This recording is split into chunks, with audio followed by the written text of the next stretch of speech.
Ya, halo, nama saya Firman Gustiana, biasa dipanggil Pimen. Kesibukan sehari-hari sih jadi pekerja lepas, terus juga sekarang lagi sibuk di Bandung Coffee Exchange dan ngerjain beberapa project bareng kolektif cupping. Kalau kolektif cupping dulu ya, kolektif cupping tuh sebenarnya dia semacam melting pot activity yang konten utamanya tuh cupping. Nah, tapi biasanya dalam aktivitasnya nggak cuma sekedar cupping, tapi biasanya kolektif cupping itu ngasih tambahan konten itu seperti pameran, kadang juga banyak kolaborasi sama bidang-bidang seni lain sama musik dan lain-lain. Intinya sih sebenarnya kolektif cupping itu lebih ke aktivitas kopi yang diperuntukkan untuk orang-orang awam. Jadi secara pengemasan, secara konten itu lebih fun, lebih easy lah untuk dikonsumsi sama nanti audiensnya. Nah, kalau untuk Bandung Coffee Exchange sendiri, dia lebih berfokus sama edukasi dan literasi.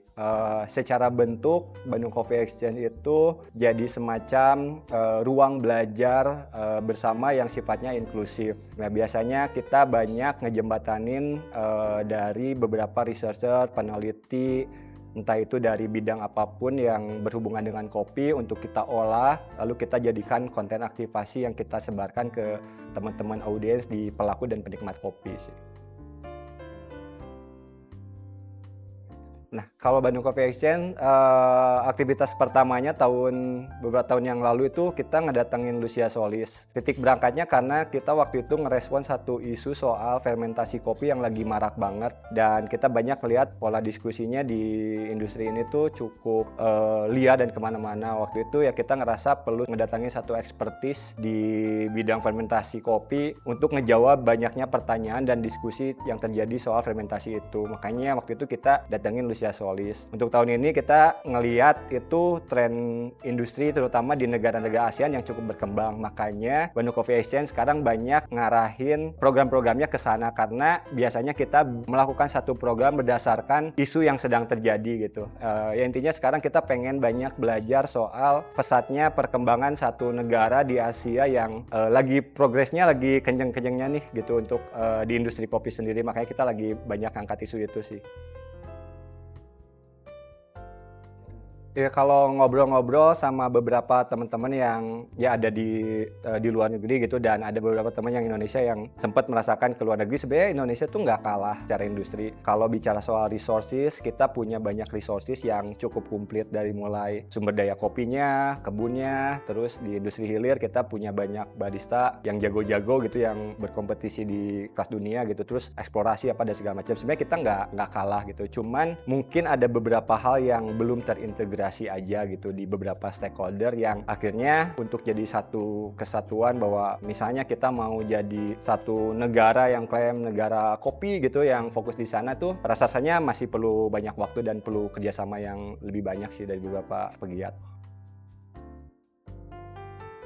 Saya sih ngeliat jadinya awal pembuka ya, karena ini kan pertama kali kita jadi tuan rumah. Rasanya kita sebagai tuan rumah yang pertama kali gitu ya di sini gitu, kita harus membuka diri untuk menyambut event ini sebaik mungkin gitu. Nah, terutama mungkin untuk konteks industri di Bandung sih, kayak rasa teman-teman di Bandung, entah itu pelaku industri hulu dan hilir harus mempersiapkan diri, melakukan kampanye untuk menarik masa nanti luar negeri yang akan datang ke WOC. Terlepas WOC-nya sendiri ada di Jakarta gitu, tapi jarak Jakarta dan Bandung kan cukup dekat gitu. Nah, kalau yang di industri hulu sih udah terasa karena sudah mulai banyak coffee trip yang sudah terjadi. Nah, tapi untuk di industri hilirnya sih rasanya teman-teman harus bekerja sama, berkolaborasi untuk melakukan satu kampanye digital bareng gitu untuk menarik mereka nanti tamu-tamu luar negeri yang datang bahwa kita nih Bandung tuh punya sumber daya industri di hilir tuh yang menarik banget sih. Entah itu dari produk, dari baristanya yang jago-jago, entah itu dari interior, desain dan segala macam, dari kotanya segala macam. Nah, kayak saya teman-teman di Bandung sih harus melakukan kampanye sih untuk menyambut itu sih.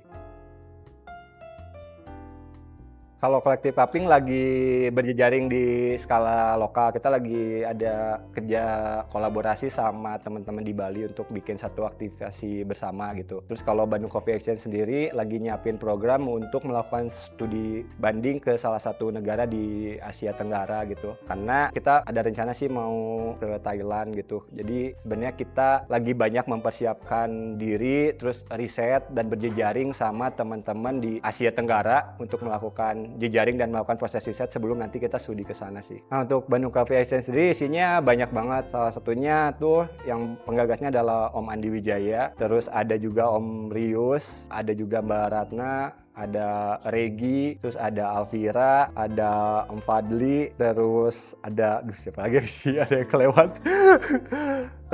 Ada Mbak Ratna, Om Rius, Fadli, ada Randy juga yang ngurusin IT. Kayaknya udah deh ya. Sorry kalau ada yang kelewat. Ada Rocky juga ya, Rocky.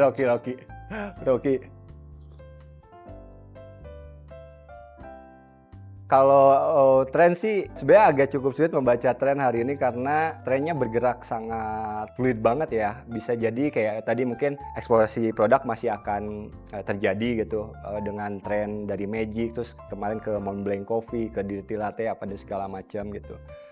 Terus ya interior juga sama gitu. Cuma sih saya ngelihat kita lebih ke depan mungkin secara industri akan banyak ngerespon dari bagaimana lingkungan, apa yang terjadi di lingkungan gitu. Jadi kayak isu-isu lingkungan hidup sekarang gitu, climate change tuh kayaknya akan banyak merespon ke sana sih. Tambah juga mungkin awareness orang terhadap apa yang dia konsumsi juga kayaknya akan makin meningkat gitu dari tahun ke tahun. Dari mulai tren olahraga sekarang, akhirnya awareness terhadap dirinya sendiri tuh makin kuat. Jadi kayak mungkin tren ke depan saya rasa bikin satu produk yang transparan, yang kualitasnya bagus gitu, yang memenuhi standar kesehatan, itu yang mungkin bakalan banyak dicari oleh orang-orang karena awareness dia terhadap dirinya sendiri dan konsumsi tuh udah makin naik sih. Kayak itu lebih sustain juga lah gitu ketimbang misalnya ya satu tren yang terjadi bisa kita respon tapi mempertahankan fundamental produk, service, kebersihan, kesehatan, itu yang bikin si satu bisnis atau satu coffee shop tuh cenderung lebih sustain, bertahan gitu. Kuncinya adalah nggak cuma ngerespon trennya aja, tapi tetap mempertahankan di fundamental di dalamnya sih.